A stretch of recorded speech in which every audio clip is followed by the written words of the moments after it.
Hello and welcome to your first lesson in how to profile people using animal cards. So the first one we have up here is the earthworm. Okay, this is a person that is open to new experiences, right? This is out of all of the cards, this is what it's the earthworm that's in the ground that absorbs everything around it, right? So this is also, you can say that this person is very naive or is very malleable, very sensitive to its environment, right? Because you think of it, it's completely exposed, right? So if there's anything in the soil, that earthworm is going to absorb it, right? So again, when you're talking about clients, this is someone that is very easily swayed. This could also be someone that would be easy to be hypnotized.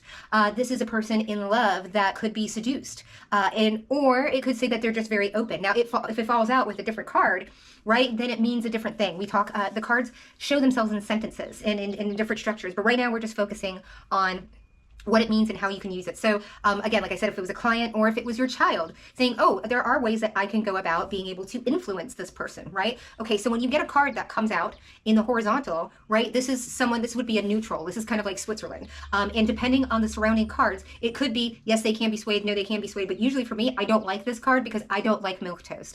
You either love me or you hate me, but don't be going around just sitting on the fence waiting for people to sway you, right? And especially with this card because it can be so, manipulated.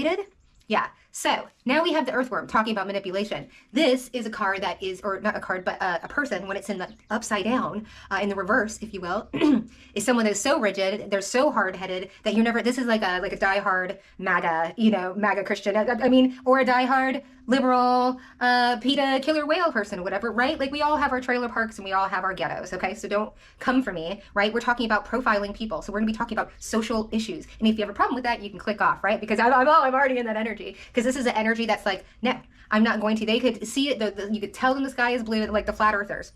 I was a flight attendant, got to spend a lot of time in the cockpit because we get to go up there when the pilots have to go use the restroom. Can't tell me that the earth is flat, sir.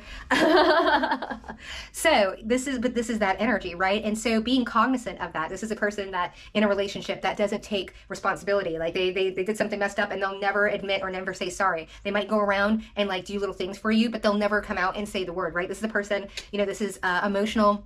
It can be emotional manipulative. This is definitely a gaslighting energy, right? You don't know what you think you know, right? I know better than you. I'm going to take your reality and spin it for you. So think about that in relationships. This is definitely a card that can be paired with another card and be very narcissistic, but this could also be paired with another, like let's say the starfish. And it's like, maybe it needs to balance out the starfish. We don't need a starfish and a earthworm energy. This is someone that's very, very susceptible to manipulation, right? So all of the cards have their, again, it's all about reading the energy and reading the sentence of the cards and how they present themselves to you. But yes, so the earthworm energy is definitely an interesting one. And this is just a lot of fun. I'm glad I'm able to share these archetypes with you. All right, we'll catch you on the flip. GoPro, stop recording.